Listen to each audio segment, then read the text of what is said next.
పల్నాడు జిల్లాలో నిన్న ఎలక్షన్ సందర్భంగా తంగేడు గ్రామంలో చెలరేగిన హింసాత్మక ఘటన స్థలాన్ని టీడీపీ గురజాల అభ్యర్థి ఎరపతినేని శ్రీనివాసరావు పరిశీలించారు. కార్యకర్తలకు అండగా ఉంటానని ధైర్యం చెప్పారు. తంగేడు గ్రామంలో వైసీపీ నాయకులు విధ్వంసం సృష్టించారని విమర్శించారు. ఓడిపోతారనే భయంతోనే కాసు మహేష్ రెడ్డి అనుచరులు గ్రామంలో నాటు బాంబులు, పెట్రోల్ బాంబులతో దాడికి తెగబడ్డారన్నారు.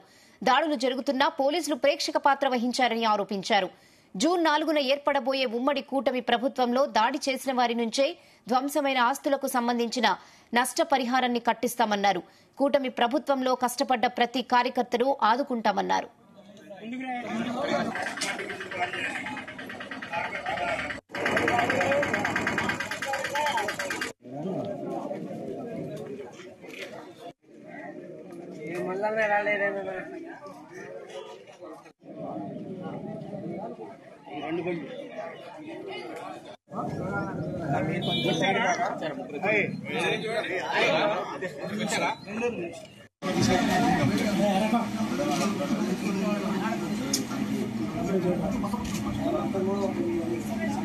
పది బైకులు 3 షాపులు ఈ తగలబెట్టారు.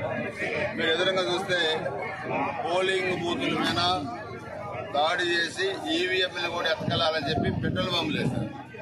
ఇక్కడ పెట్రోల్ బాంబులు వేసి గ్రామం మొత్తం కూడా అల్లర్లు సృష్టించి గాజు బెంకులు, పెట్రోల్ బాంబులు, రాడ్లు, కర్రలు విచక్షణారహితంగా దాడులు చేశారు. ఈవీఎంలు ఎత్తకెళ్లాలని చెప్పి చూస్తే ఒక్క పోలీసు కూడా లేడు ఇక్కడ. ఈ పోలింగ్ ఎందుకు ఫెయిల్ అయినా అడుగుతుంది ఎన్నికల కమిషన్. ఇది దారుణమైన మారణ కాండ. దివ్యాంగులు కూడా వదిలిపెట్టకుండా, ముస్లిం మైనార్టీ వర్గాలను కూడా వదిలిపెట్టకుండా పేదవాళ్ళని చూస్తే మీరు పశువుల్లాగా ప్రవర్తించిన మీరు మిమ్మల్ని ఎలా వదిలిపెడతారు అనుకుంటున్నారు. మీరు అధికారం ఉంది కదా అని ఇష్టాలు చెల్లరేగితే మీరు రేపు జూన్ 4 మాకు అధికారం వచ్చు. అప్పుడు మీరు చాలా పైశాసికంగా ప్రవర్తించారు. నిన్న కూడా చూస్తే దాదాపు 10 గ్రామాలు వేల కోట్లు సంపాదించి మరలా ఆ డబ్బులు వెళ్తాన్ని అధికారులకు రావాలా, మేము దాడులు చేస్తాము, మేము దాడులు చేస్తే పడాలి. మీరు తుమ్మలచేరు గ్రామాల్లో కూడా నేను చూస్తే కరాలపల్లి గ్రామాల్లో కూడా రిగ్గింగ్ చేయడానికి ప్రయత్నించారు. పోలీసులపై దాడి చేయడానికి ప్రయత్నించారు.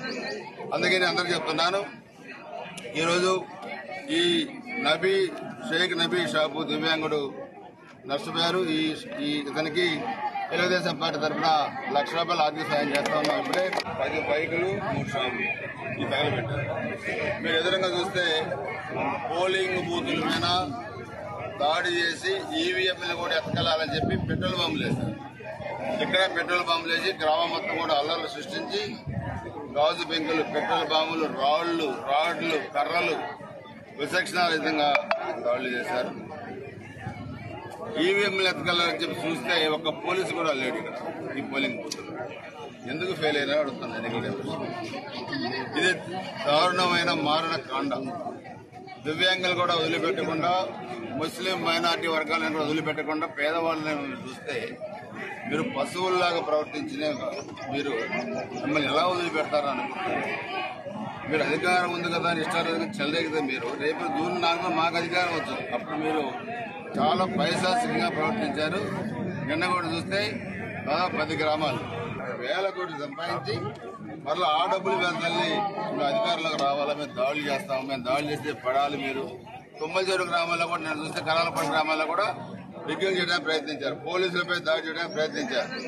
అందుకని అందరూ చెప్తున్నాను, ఈరోజు ఈ షేక్ నబీ షాపు దివ్యాంగుడు నష్టపోయారు. ఇతనికి తెలుగుదేశం పార్టీ తరఫున ₹1,00,000 ఆర్థిక సాయం చేస్తా ఉన్నాం. ఇప్పుడే 10 బైకులు 3 షాపులు ఈ తగలబెట్టారు. మీరు ఎదురుగా చూస్తే పోలింగ్ బూతుల మీద దాడి చేసి ఈవీఎంలు కూడా ఎత్తకెళ్లాలని చెప్పి పెట్రోల్ బాంబులు వేశారు. ఇక్కడ పెట్రోల్ బాంబులు వేసి గ్రామం మొత్తం కూడా అల్లర్లు సృష్టించి గాజు బెంకులు, పెట్రోల్ బాంబులు, రాడ్లు, కర్రలు విచక్షణారహితంగా దాడులు చేశారు.